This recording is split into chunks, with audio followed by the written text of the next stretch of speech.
363 years. There's another bar upstairs? Yep. Oh, wow. That's the original bar.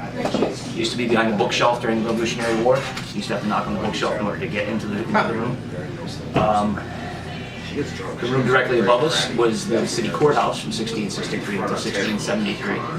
A couple famous trials were had up there. There was 26 pirates tried up there, found guilty, and then marched to Long Wharf, which is where Newport Shipyard is, and they were hung on the dock. Oh, wow. You hear that, guys? In the largest public execution in the United States. Hey, there used to be the courthouse inside this building. Right directly upstairs, in the room directly And above us. they had 26 pirates that they tried and found them guilty, and then took them down to the water down there and hung them. 26 pirates. The largest hanging, Real pirates. largest public hanging in the United States history. Wow. Till this day, still. And were they just guilty of being pirates, or?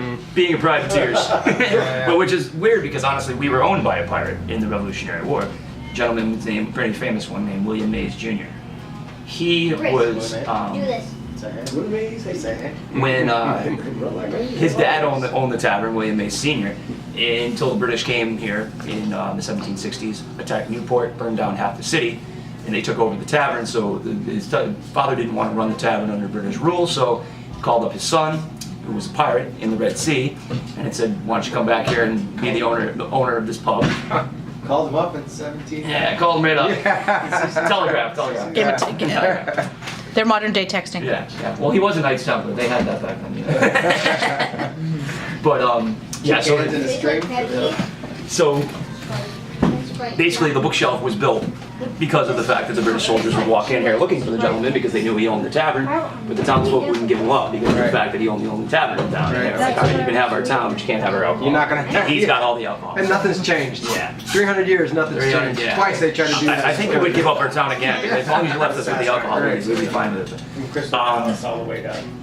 Okay, so I started working here about 4 years ago, and I was trying to prove that George Washington came in the door. That's all I wanted to prove, because I've heard rumors that he met Rochambeau here, he met Lafayette here, in terms of their planning for Yorktown and push on to Yorktown. I believe that meeting was had upstairs in the upstairs bar behind the bookshelf where it should have been. But, so it took me about a year and a half. I'm like, okay, well, I've heard all these rumors, there should be a document that says George Washington met Rochambeau and Lafayette here. There isn't. And I'm like, why? Because rumors of all these meetings happening, one of them has to be true, right? So, my son and I, we have this game. He was 10 years old at the time. We have this game where basically, if he knows something about history that I don't know, I owe him $2. And if I know it, then I'm supposed to give him back $1. But I never get it. But so he comes up with all these obscure history facts, and he goes, "Hey Dad, have you ever heard of a place called the Green Dragon in Boston?" And I'm like, "Absolutely." He goes, "Well, the Green Dragon's where the Freemasons met to plan the Boston Tea Party and start the revolution." He goes, "Do you ever think maybe there were Freemason meetings at the White Horse Tavern?" And I'm like, all right, I've been trying to prove for a year and a half. George Washington walked in the door. George Washington was the highest level Freemason in the land during the Revolution. We'll go with that, right? So I put Freemason meetings, George Washington, Newport, Rhode Island, White Horse Tavern into Wikipedia.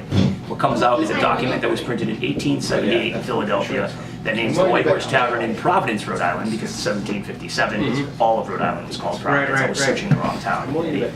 It was the site of the first 3 or 4 Freemasonic meetings in the United States of America. That's amazing. Yeah. So they gave me a date. It was May 17th, 1757. I contacted Mount Vernon. Mount Vernon has memoirs of every single day of George Washington's adult life in his own hand. And I said, where was George Washington on May 17th, 1757? They said, sure enough, he was in or around Providence, Rhode Island on May 17th. Wow. That's amazing. So then I took number 2 and number 3 on the Freemasons list in 1757. Samuel Adams and Paul Revere, contacted their estates. Sure enough, they were both in or around Providence, Rhode Island on that day. Right. So I got top 3 guys in the neighborhood. In the neighborhood. In the right. neighborhood. All for that going for the same that thing. meeting. Right. Wow. Right. That's amazing. Okay, now I have a class that comes in here. The gentlemen at the Navy War College, they teach a class called George Washington. Okay.